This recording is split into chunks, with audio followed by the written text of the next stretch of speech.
अस्सलाम वालेकुम मेरे प्यारे मदरसा शिक्षक साथियों। जैसा कि आपको मालूम है, जब से मुख्यमंत्री जी मदरसे बोर्ड की बैठक किए हैं और मदरसे में आधुनिक शिक्षकों को पढ़वाने पर विशेष जोर दिए हैं, तब से सरास्ती ज़िले में तबाहतोड़ मदरसों की जांच की जा रही है और 20 से अधिक मदरसे को बंद कर दिया गया है। और उसके बाद से बहराइच में भी सुनने में आया है, सूत्रों से खबर मिली है कि वहाँ पे भी शायद 2 मदरसों को बंद किया गया है। तो मेरे प्यारे मदरसा शिक्षक साथियों,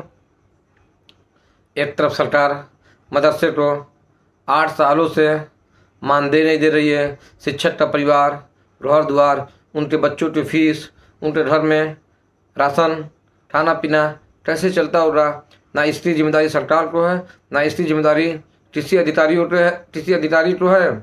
लेकिन जब से थोड़ी सी मदरसे को लेकर हलचल हुई है, मदरसे को आधुनिक करने पर जोर दिया गया, तब से कंटिन्यू कभी ये डॉक्यूमेंट्स लाओ, कभी वो डॉक्यूमेंट्स, कभी यहाँ जांच, कभी वहाँ जांच के नाम पे आज फिर से मदरसे को, मैनेजर को और ख़ासतौर पर शिक्षकों को एक परेशान करने का कार्य किया जा रहा है। जब सरकार 8 सालों से कंटिन्यू पढ़ाने वाले शिक्षक को मानदेय नहीं दिया तो उसकी दशा दिशा कैसी होगी। और एक तरफ सरकार कंटिन्यू मदरसे को सरास्ती ज़िले में और बहराइच में जांच कर रही है बिना बताए।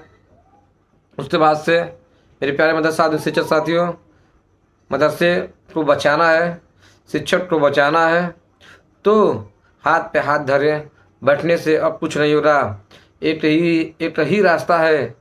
जैसे मदरसे को बचाया जा सकता है, जांच को भी रोका जा सकता है और मदरसा शिक्षक का पुराना बकाया मानदेय का भी भुगतान हो सकता है। इसके लिए बहुत जल्द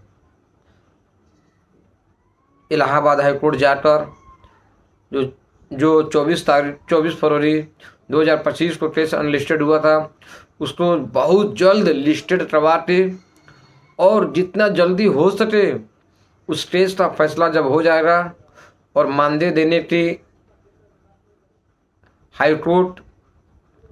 परमिशन कर देगी तो उसी में सरकार उलझ जाएगी और उसके बाद से ना कोई जांच होगी, ना कोई सिस्टम बनेगा। जब हाई कोर्ट का आदेश आ जाएगा, सारे अधिकारी उसी में मदरसे को, शिक्षकों को बजट और मानदेय देने में ही इनकी व्यस्तता बढ़ जाएगी, जिससे सारे मदरसे शिक्षक को पिछले 8 सालों का बकाया मानदेय, और जब सरकार इनको मानदेय देगी तो फिर सरकार के पास एक ऑप्शन भी बचेगा कि जब सरकार इनको पिछला बकाया मानदेय दे देगी तो सरकार जब मदरसे को हाईटेक करेगी, आधुनिक शिक्षक पढ़वाएगी, तो सरकार फिर इनके लिए कुछ विशेष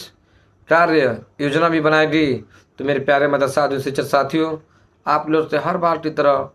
गुजारिश रहता है कि आप लोग वीडियो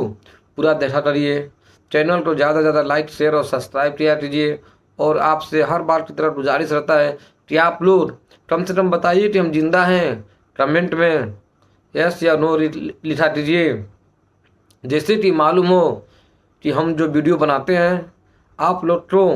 मेरी वीडियो पसंद आती है या नहीं आती है। तो कम से कम आप लोग कमेंट बॉक्स में यस नो लिखा कीजिए। क्या जो हाई कोर्ट इलाहाबाद में मदरसा आधुनिक शिक्षक का केस पेंडिंग चल रहा है, क्या उस केस की एजाज सर को लिस्टिंग करवाना चाहिए या नहीं करवाना चाहिए। अगर वो केस ज़्यादा दिन तक अनलिस्टेड रहेगा तो उससे सबसे ज़्यादा परेशानी अगर किसी को है तो उत्तर प्रदेश से 22,000 मदरसा शिक्षक को परेशानी है। जैसे ही केस फाइनल होगा, मदरसा शिक्षक को मानदेय मिलेगा और उसके लिए सरकार भी कुछ न कुछ मदरसा शिक्षक के लिए कार्य योजना बनाना स्टार्ट कर देगी। कार्य योजना तो बनेगा ही, लेकिन जब हाईकोर्ट का फैसला आ जाएगा मदरसा शिक्षक के पक्ष में तो मजबूरी हो जाएगी सरकार को इन शिक्षकों का पिछले 8 वर्षों को बताया मानदेय देना और उसके बाद से सरकार इन शिक्षकों के लिए कुछ ना कुछ कार्य योजना बनाएगी। तो मेरे प्यारे मदरसा शिक्षक साथियों, आप लोग बताइए और प्रेशर बनाइए कि जल्द से जल्द हाई कोर्ट में जो टेस्ट लिस्ट अनलिस्टेड हुआ है वो लिस्टेड हो जाए। नहीं तो अगर वहाँ पे एजाज सर नहीं जा पा रहे हैं तो हाजी समीउल्लाह सर जो एक ईमानदार, जुझारू, अच्छे लीडर हैं, जो मदरसा में शिक्षकों का दर्द समझते हैं, उनको अगर शिक्षक हाई कोर्ट में जो टेस्ट चल रहा है उस टेस्ट के लिए रखा जाए तो इंशाअल्लाह उम्मीद है कि वो जल्द से जल्द इस टेस्ट की पैरवी करवा के और 1 हफ्ता 2 हफ्ते में उस टेस्ट को फाइनल करवा देंगे। तो हम सारे शिक्षक आप लोग बताइए कि क्या हाजी समीउल्लाह साहब को उस टेस्ट की पैरवी करने के लिए रख दिया जाए? उस टेस्ट को देख करने के लिए आप लोग प्लीज़ कमेंट बॉक्स में अपनी अपनी राय दें। जय हिंद, जय भारत।